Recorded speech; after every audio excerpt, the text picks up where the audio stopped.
Good morning, good afternoon, or depending on where you're watching this from. Today I have the pleasure of continuing a conversation that we began at Gladson, conversation on cloth, and today I have the honor and the privilege to speaking to two gentlemen who have consciously, subconsciously, I can say influenced the way men dress, one way or the other, intentionally or unintentionally. But the way men are dressing in terms of suiting, both of you are gurus in that field and have affected the style that we see worldwide, we can even say. No, thank you for coming to having this conversation, number one. I want to introduce Mickey Solomon, CEO at Gladson. Right. And also, CEO Gladson and HMS. Correct. And also we have Alessandro Barberis, CEO at Vitale Barberis Canonico. That's why my name is Alessandro Barberis Canonico, because I have the surname of the company. Thank you. Well, thank you, gentlemen, for coming and having this conversation. Today's conversation, we're going to talk about the best of Vitale Barberis Canonico. I want to start off. We were going to jump right into it with you. Mickey, can you explain to us, first of all, how did VBC, Vitale Barberis Canonico, how did they come to be recognized as the best of the best? Do you have a couple of hours? Basically, it's no different from chocolate or pastry or automobiles. It's a philosophy, a mentality, it's attention to detail, it's so many things. And basically, it's the entire culture of the company. But I think that where we're at today is that a better answer might be that for a while they have set the standard for excellence in fabric. And I think that's recognized in the trade. I don't mean just among our competitors, but I think for people that have used Barberis fabric, it's just understood because of the performance, their experience with it and that kind of thing. And so I think that they set the standard and they are never satisfied. Just before we started this session, I was asking Alessandro about one of the so-called hidden gems in our new collection, and he was explaining to me that in spite of the fact that it was so successful in the initial distribution of it, they kept fine-tuning it because of the fact that they got feedback from the users, from the tailors, from anybody that made it. They wanted to make sure that not only did it tailor well, but it performed well. It's a mentality, and it permeates everything they do. And I could go on, but so I won't. Thank you. Alessandro, I understand that this collaboration, actually, maybe you can speak a little bit more about the collaboration between Vitale Barberis Canonico and Gladson. It's a relationship that... It's more the collaboration. First of all, our 40 years. The easy story is that many years ago, in the 80s, the factory was more little than today, and we was selling only in Italy and part of the sales also in Germany, so a little. But we understood that the market of the United States was very interesting for us because at this age was booming, the things was going very, very well. And so we started keeping contact with Mickey Solomon. I was little, so I'm telling this story because my uncle and my father told me that, not because I know because I was in the elementary school, I was told like that. We have to export our fabrics. Obviously, they're not this kind of article. The article was different, was thicker, was wool, but other kind of wool. We started a relationship with Mickey because we needed somebody in the market, especially in the United States, especially in New York, because at this age was for us the dream to export something, and so that start the relationship with us. He start to buy and export our fabrics, and then little by little, from one quality, I don't remember the first 4 quality, we go ahead with many qualities, and he increase our quantity. Why this is more than a relationship? Because we are sharing values. The values are very important in a construction of not a relationship only, but also of a product for the final customer.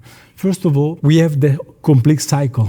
We select, and he knows very well, and we discuss a lot about that, the best wool in the world. Selecting a special wool for every kind of article. Here, there are 176 kind of shape, but then and there are, if I remember, 13 articles. But every article has special wool. So, and then we have the complete cycle. We have the combi mill, we have the spinning mill, the weaving mill, the part of the warping, the part of the weaving, and the part of the finishing. All these kind of things are in a certain way controlled cycle by cycle. Is not only a standard. We have to increase step by step the quality of the standards. And that is the things that is doing, selecting new fabrics, selecting new colors, selecting the things to be at the edge of the innovation in technology.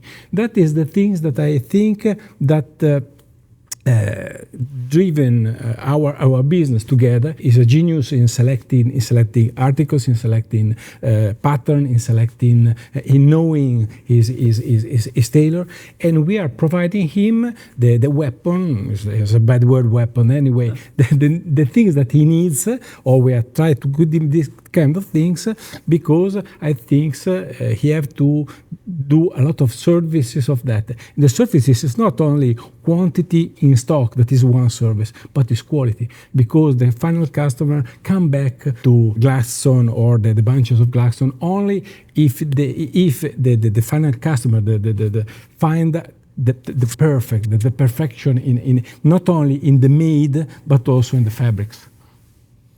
Mickey, what makes, in your opinion, this collection so special? Basically, my thought when I conceived of this was that even though we're calling it the best of Vitale Barberis Canonico, it was more to plant the seed, the best of the best, because they are recognized as the best. And what we wanted to achieve was to extract the best performing fabrics, the best performing designs and colors that they have, a lot of which they support, and to present that, and also to give a good cross-section of some of what I call hidden gems that are not even out in the market that they have produced. Because as Alessandro was saying, and I think he covered it in depth and well, since their philosophy of making fabric goes across the board, from the selection of the wool to every aspect of production and so forth. And so they have many different kinds of qualities, some of which even our good Barberis customers are not familiar with. And I wanted to make sure that we included that in the offering, along with the best-selling things they have, and then to add a touch of exclusivity to design some of our own patterns, which I did with the help of Luigi, their head designer, and very pleased with the way they come out. So that's the concept. And we wanted to give the customer such a wide selection. What we've done is we presented this, instead of in one pad as a traditional swatch book, we made it 3 different curated pads that represent something different. In the case of this initial presentation, one pad is solid fabrics. The other pad is fancy designs. The third pad is flannels. Flannels and covets, it's mainly flannels. These are all fabrics that independently are very successful. They're the heart and soul of Barberis's production to begin with. And we have simply taken the best of each, and we've added a few of these things that are not well distributed at the moment that are very special. For example, in the solid selection, we have their perennial that we refer to as legacy, which I think it's fair to say that that's your aircraft carrier. Is that right? I mean, that's the fabric that the mill runs on. So that speaks for itself. The quantity and the production of that, as I say, speaks for itself. But then we added other planes, some of which our customers are not familiar with. The next group is what we call authentic gabardine. That's a gabardine made in the way it was made 50 years ago, something like that. What people call gabardine today is not in the minds of purists gabardine. This is what it was 50 years ago, a solid, well-fed fabric that is not quite bulletproof, but it has meat, and it looks like a gabardine. And in order to modernize it, instead of using the kind of wool that was used at the time that this was made, which may have been good at the time, they've used Super 150s wool, which wasn't, I don't think it existed in those days. I mean, there were not sheep that produced the that problem grade not of... only the sheep. There are two problems: the sheep, and you cannot spin a discount. Correct. At this age, it was impossible to reach this kind of technology. Was enough to have, because this is a 16.5 microns. At this age, the system of the filament to spin this discount was impossible. That's why. Today, obviously, yes. Incidentally, it's a good thing that Alessandro mentioned that, because that describes all of the so-called hidden gems, even though they represent classic traditional fabrics that people wore 50 years ago, whether it's the file, whether it's the barathea, whichever it is, they've modernized it. So they've taken something that you could almost call vintage, but it was more than vintage. It was a classic thing. I mean, when I was a kid, people got married or bar mitzvahed in a barathea suit. That was it, you know? And times change. So, but they've taken that and they've modernized it. So we have the advantage, we have two advantages there. They've brought their modern technical expertise to bear on this, and it's amazing. And I just hope that all of actually, I think it's very important that the other thing that we did in this collection is we've not only introduced these hidden gems, but we gave a little story about each so that our customers can understand what it is, what it was, how it's been modernized, and that they can appreciate it. So that's the story of the solids. Just spoken about the solids. The fancies is a curated collection of their best-selling designs in their main fabric, which is the perennial, nay, legacy fabric. And additionally, it's the 25 or 30 designs that I've added and that are modernized in color and that kind of thing. It's a little different approach. In addition to the grays, blues, and browns, we've added a couple of grape colors and dark greens and that kind of thing that people seem to be accepting now. And the last grouping, the last pad, is flannels.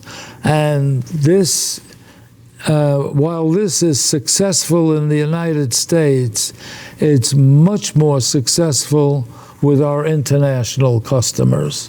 Basically, flannel is very important in other parts of the world, perhaps even more so than in the U.S. In the U.S., I think people are accustomed to climate-controlled conditions, and maybe they're not as adventuresome, but this is not a hidden gem. Their flannels are a gem, and their so-called carded flannel, meaning it's done on the woolen system instead of the worsted system, is, once again, this is a modern approach. Typically, woolen flannels are made with relatively coarse wool. They've chosen a super hundreds wool to do this, and it still performs very well. So their carded flannel is legendary. It's known in the market as being the outstanding cloth. I mean, that's the best way I could describe That it. explains it. Thank you. Alessandro, in terms of Mickey explaining the different collections, one thing I have to ask is, how do you take a product, an Italian product, and make it a product that's something that can be used throughout the world? Mickey talked about, for example, some of the changes that you made to some of the fabric. And I find that to be something very interesting in terms of how can you take a cloth, because of the different climates, somehow you've been able to adjust it to make it something that can be worn anywhere. How do you go about doing it? It's a little bit different. Generally, we discuss with clients like Mickey. There are some are more reliable or have a point of view in the long term that is easier for us to understand what are the trends.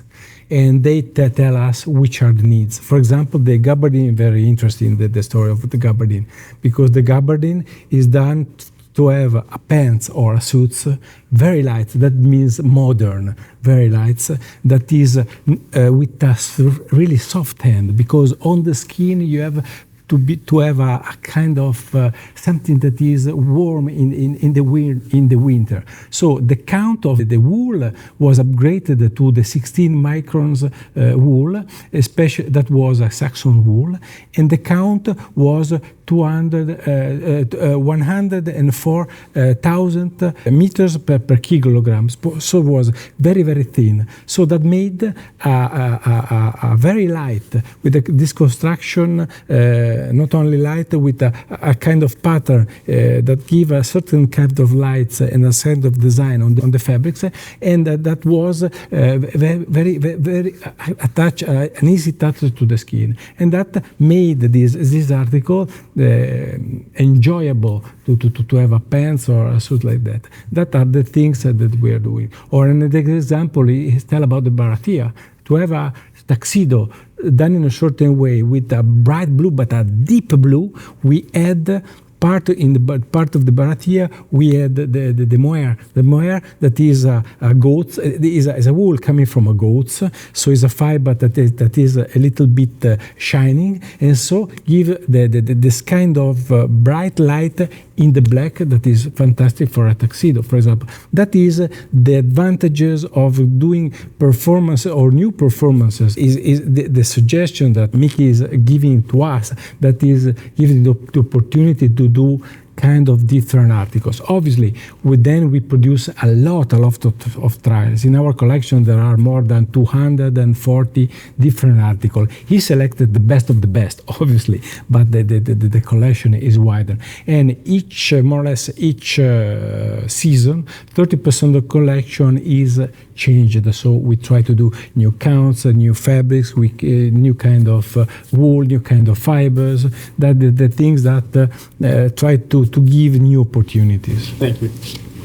Mickey, in your opinion, how is VBC in terms of the direction, Vitale Barberis Canonico, how do they continue to adapt? Alessandro just explained it. He just spoke on it. But in terms of, from your perspective, what is it that they're doing right? What are they doing right? Stay relevant in this ever-changing industry. Well, I'll answer part of it from my point of view, and I think Alessandro can add to that. When it comes to producing fabric, they're going to stay at the forefront. There is no question about that. They're going to stay on top of what the market needs, what the demands are, not just for the fabrications, but for the designs and colors. The suit that Alessandro is wearing right now is an example of the fact that they're pleasantly surprised by the increased interest in light colors, almost resort colors, whites, and things like that. So there's no doubt that they're going to stay on top of that. They're a recognized leader. They set the standard. As to what changes and where they go, that's a question of where the market goes, and that's a fundamental question for them. I know that in making cloth for certainly for tailored clothing or any of the cloths that could be adaptable to that, they'll be at the forefront. But as to having a crystal ball, as I say, I defer to Alessandro. Thank you. Mickey, I got a question for you. Only one? Only one. At a time, at least. The 60s, if I'm not mistaken, represented the height of men's tailoring in the United States. The JFK era. Right. That's when, at least made in America, the industry really was booming. Right. Okay. Is there something, and I can ask both of you this question actually, is there something that we can take from that time, that romance? Was it a question of romance that made the suit so important at the time? I think that was a perfect storm. It was not that long after the Second World War, the Korean War. We did not have a huge clothing industry in the United States. If you go back before the wars, if a man wanted a quality suit, it had to be custom made. I mean, it was made by tailors. A lot of those tailors were from Italy or somewhere in Europe. So it was staggering, the increase that we had during that time. In the 1960s, I pointed out that we reached a peak of about, it was either 22 or 23 million sleeve units, probably 90% of which were suits, rather than sport coats in those days in the United States, with a population that was less than 150 million. And basically, that was the absolute peak. And it was a growth industry at the time. It was just emerging. So many things have happened since then. Where do you want to start? I mean, I would say that fundamental changes started happening with the casual Friday, somewhere in the late 80s, 90-ish. And then another change happened with NAFTA, where basically it was totally free trade. And we've kept having those really fundamental changes. The biggest change that's happened over the last decade is the total casualization in the mentality. And then, of course, there's the use of dress codes has changed, and in many cases where there were dress codes, there are none. So it's a challenge now. Now it's a challenge to every one of us, to the fabric producers, to the distributors, to the manufacturers and retailers all over, but certainly in the United States. It's a challenge how to cope with this. I personally think that there are marvelous opportunities to come, but as to whether we're going to bring back the volume that was, I certainly can't indicate that that's going to happen. Alessandro, you can't obviously answer questions about necessarily what happened in the 60s or in the United States for that matter. However, in terms of Italian, there's a romance obviously around the world for what's coming out of Italy. Can you tell me a little bit, can you explain a little bit, how do you translate that in terms of the fabric? How do you translate that in? I think that's the question, in terms of fabric. Going back to the questions, in the 60s, the suits was an obligation. If you have to go to work or to do enough to go in the office, you have to wear something that was something like that. But the quality was very, very low. There wasn't any personalization. The wardrobe of the man was very, very strict. I prefer this word. The two trends are personalization, customization. So today, the tailors are more near to the customer to do the perfect shape on the body. Second, they try to find the perfect fabric for their occasion, the flannel for the winter in some places, not all over the world, or in the ceremony, the baratea, as he said. So the personalization. Today, the trend is more customized for the activity that you are going to do, office, board or directors, or ceremony, or the weddings, or for example the party, etc. And today is more stylish. Most of the men are becoming more near to the women, selecting the perfect color with for the perfect occasion. They have to wear something special for the occasion. So is something that is not an obligation, but something that the man did for him. So I think it's different that, and more or less, Mickey said that the quantity is decreasing. Maybe yes, but the quality is really increased, and the world is increased in the highest part of the luxury. As you see, the luxury, I don't know, explode from the 90s till now. And we have to follow this kind of thing. So personalization with the best quality, following the needs of the style of the man, that is more or less changing the way to wear a jacket or to wear trousers. In the 60s, you weren't wear like that. Maybe only in gray, without a connection with the color, something like that. These kind of things, I think, are the things that are the advantages of the new trends. And I think one of the bunches that is that with the bright colors, the red burgundy that he said, are in this trend. There's obviously been a shift since COVID in terms of menswear. Mickey spoke about, for example, the casual Friday began with casual Friday long before COVID. Then the not workwear, but more casual attire and things of that nature. How does VBC, Vitale Barberis Canonico, at this point, how do you continue what you're doing? The legacy, the heritage, what do you have in mind or the vision for the future? Obviously, as Mickey said, we have to follow the market and proposing new kind of fabrics, obviously. I think the new trends are more comfort, so that the natural strengths are the new trend. Also, I think not only in the garment manufacturers, but also in the side of the tailors. For some tailors, it's difficult because to adapt the new technology on this kind of things is a little bit more difficult. And the other things is jacketing, a lot of jacketing. Maybe not the traditional jacket like that. Also something that is between a shirt and a jacket, the overshirt or something like that.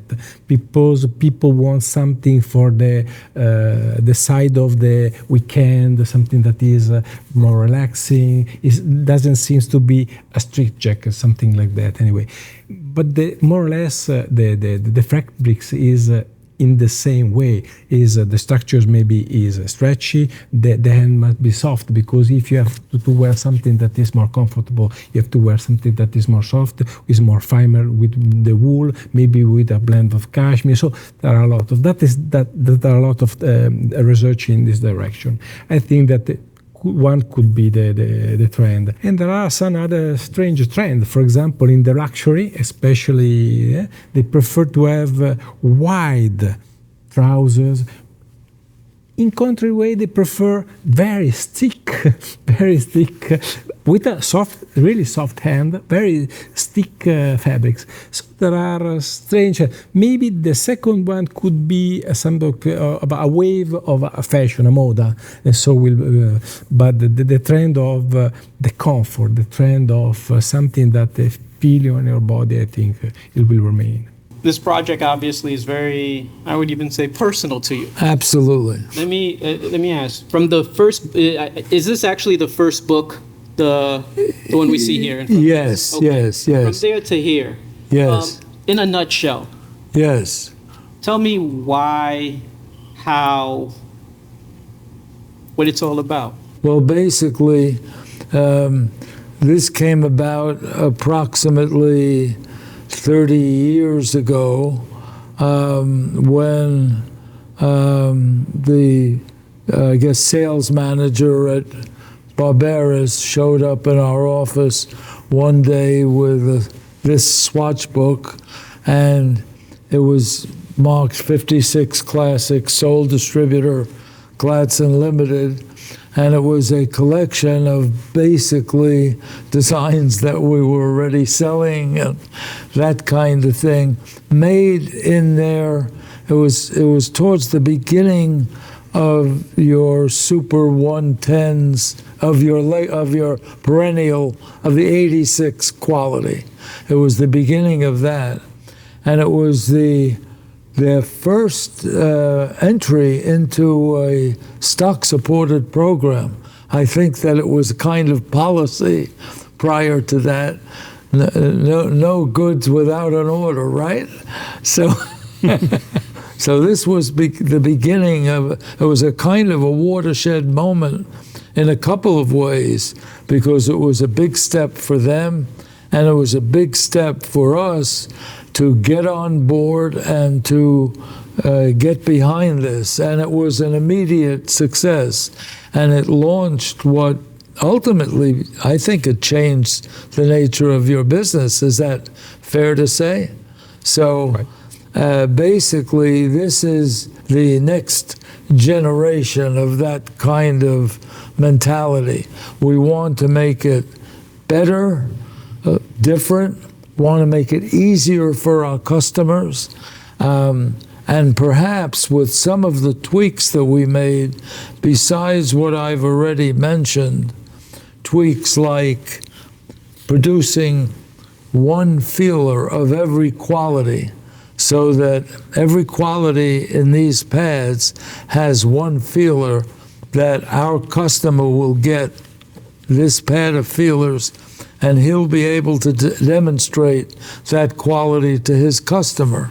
So we're trying to make it easier for our customer, easier for him to sell suits in general, because I personally think that all of us are leaving a little bit on the table if we can give a better, more effective presentation that makes the consumer a little bit more enthusiastic about picking up suitings. So it's not a public service we're doing, but this is certainly what we're hoping to achieve. We're hoping to achieve not only success with this, but to improve our customers' suiting business in the process. And that's really the overview, the essence of it. I appreciate it. Thank you once again. And thank you once Thank again for you. your time.